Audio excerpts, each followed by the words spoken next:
What's going on, everyone? Welcome back to the channel. Thanks for joining me, and I'm assuming since you clicked on this thumbnail, you want to know about a training breakdown today. I'm breaking down a session that I did with my wife, Megan, functional bodybuilding coach, Shauna Guzman, and myself. We did a pump style training, which was upper body push focused, lots of shoulders today. Now, pump is one of the training tracks inside of my Persist program. Now, Persist is a subscription that's going to give you access to 5 different training tracks, all delivered through a software app platform called Atom, where you get tons of awesome features to make doing fitness easier and more accessible for everybody. If you want to check that out, drop into the description below. You can get a 2-week free trial and give it a try today. Back to the training. We got started today with a warm-up, which is typical of Persist. The 3 movements that are involved in this particular warm-up, always a cardio tool of choice, then 2 movements that are going to complement the patterns of the day. In this case, we're doing a lot of shoulder pressing today, so we did a landmine shoulder press to warm up that press pattern, and another exercise to really target the delts, and that was the full raise, the plate full raise, which I was doing, and the ladies were doing a straddle plate front raise. I first got introduced to the Landmine Press back in 2016. Now, my shoulder was pretty beat up after my final year of competing in 2016. I had a lot of pain, and I struggled to even press an empty barbell or even a PVC pipe overhead. And so in the process of rehabilitating my shoulder, I was introduced to the Landmine Press, and we started doing this at just an empty barbell landmine press. What I got from using the landmine was it was a safe way for me to reintroduce that movement pattern at a light weight, but also to learn how to get my shoulder blade to move more freely when I was at the top of the press. Shoulder blade rotating up and down and getting those scapular muscles, the rotator cuff muscles to start coordinating good pressing was something that I really valued and got a ton of benefit from back in 2016. So since then, they have always shown up in the training program as a prehab exercise, sometimes as a primary strengthening exercise, and definitely anytime that I've bumped into a shoulder tweak or shoulder pain, I always bring them back. My right shoulder, dating all the way back to 2015, 2016, has had recurring problems, and I use the Landmine Press to support that. Next up, we jumped right into our main intensity lift of the day, which was the barbell strict press. This progression has been going on for about 5 weeks for me, and in week number 1, I built up to what was a tough set of 8 repetitions in the barbell strict press. I took that weight, and I took a percentage of that weight in week 2, and I performed it for 10 reps for 3 sets. Week 3, I added a little bit of weight, did 3 sets of 10. Week 4, I added 5 pounds, did 3 sets of 10. In week 5, I added 5 pounds and did 3 sets of 10. And so this was getting progressively harder. And as I got closer to this week that you're seeing right now, my weight for 3 sets of 10 was very close, if not exactly the same as my tough set of 8 in week 1. Now, the ladies haven't been doing every single week of this progression with me, but they knew that the goal was to get 10 tough reps for 3 sets, and they did it in a building fashion. So maybe their first set was an 8 out of 10 RPE, and then 9 out of 10 on the second set, and then the third set was 10 out of 10.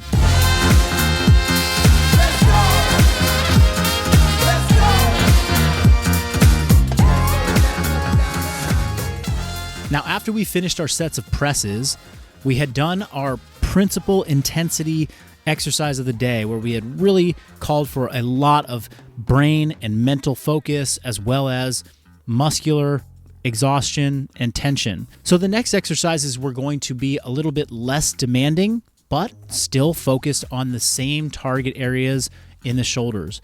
We were going to do a front raise that was either with the cable machine or with dumbbells. Both of the ladies tried to use the cable machine at first that I was using. I had been doing this for several weeks and I was familiar with this movement, so I felt confident to get the contraction in my shoulders that I wanted, whereas they weren't able to get into a position that felt confident and comfortable, so they transitioned to using dumbbells for their last few sets. And then we also did a behind the neck press. Now, a behind the neck press is a press that many people don't feel super confident getting into because it requires a bit more mobility. You have to be able to retract your shoulder blades. You need to be able to have the flexibility to get your arms externally rotated and your elbows way out to the side as you're pressing. For some people, it just doesn't feel good. For us, it does feel pretty good. And I like the fact that it's an option to press with the elbows out very wide. Pressing with the elbows out wide are going to target the shoulders and the traps a little bit differently than the barbell strict press we did to start with the elbows in front. The front raise puts a lot of tension on the front delts. So with the strict press as well as the front raise, a lot of front delt work in this particular training session. Now, organizing a training session like this is very classic and traditional. Start with some warm-up, start with some movements that pre-fatigue or activate or get blood flow to the particular muscles that you're going to be using in the training session, and then dive right into the movement that's going to demand the greatest amount of focus, effort, and muscular output, energy output. That was the strict press.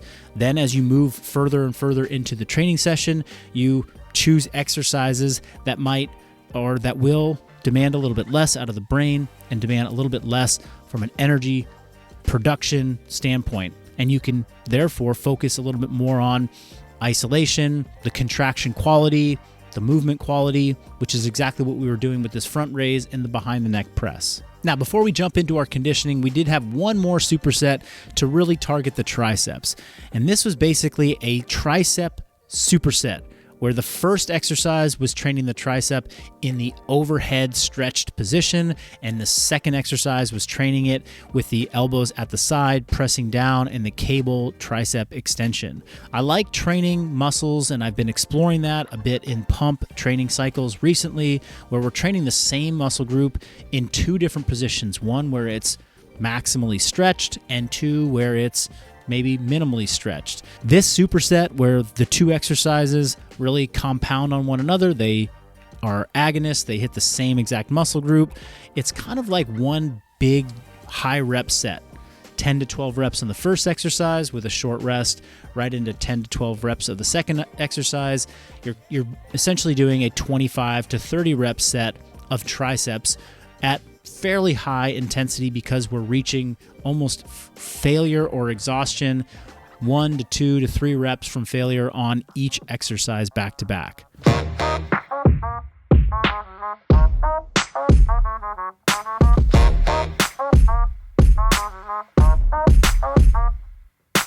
After 3 supersets of the tricep work, it was time to do an interval weight training conditioning session at the end.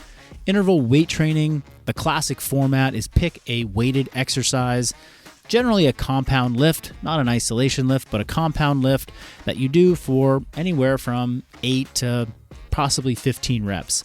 Today we were doing 10 to 12 reps in the kettlebell incline chest press.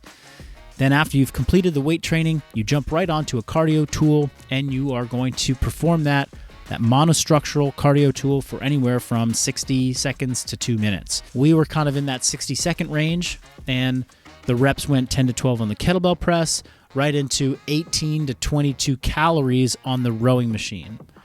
After the cardio, you take a longer rest, recover, and then begin again.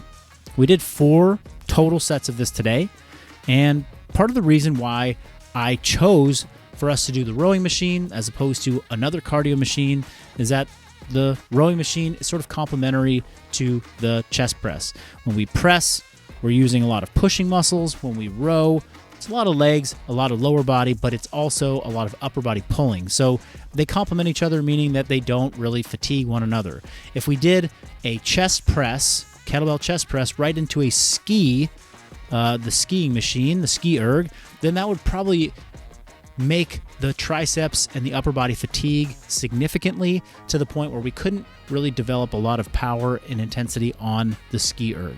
So instead of doing that, we picked opposing muscle groups, and that was a better combination for this interval weight training session. Now, one note about the kettlebell. The kettlebell, I found, not only in this session, but in the weeks prior, is such a great pressing exercise for chest presses, whether they be flat, on the floor, or incline, particularly in this format, because the way the kettlebell sits on the forearm, it creates a slightly unique tension profile. If you hold your kettlebells or your hands, your wrists together at the top of the press with the kettlebells on the wrists, that weight of the kettlebell is pulling the arm away from the midline. So in order to get the elbows locked and the wrist and the hands to touch at the top, you have to actually produce a bit more adduction force in the chest. So you get a bit of a chest, almost like a pec fly contraction feeling and effort from having those kettlebells loaded where they are. So I have found that using kettlebells, you can really manipulate sort of what muscles you can target a bit more. There's a little bit more of anterior shoulders. You can get a little bit of a chest contraction. And of course, the triceps have to work in this press because it's not being a barbell, being two different implements. You have to do a little bit more stabilizing and work with the triceps to just lock those out.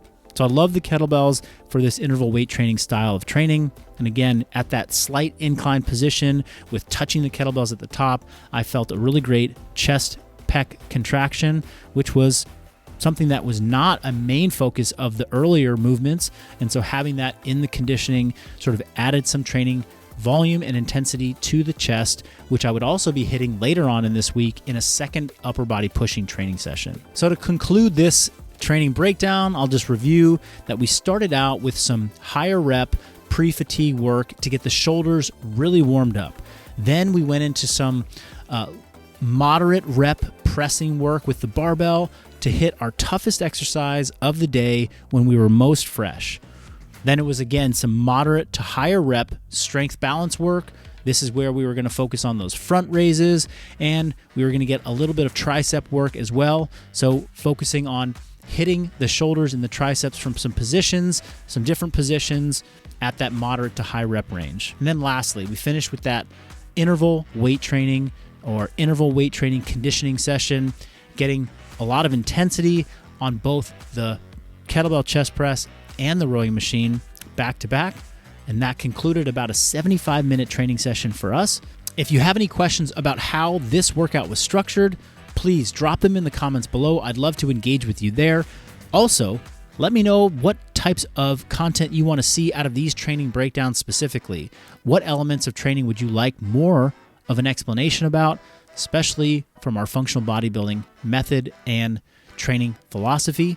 And of course, if you like the video, make sure you hit the thumbs up button, and we'll see you next time.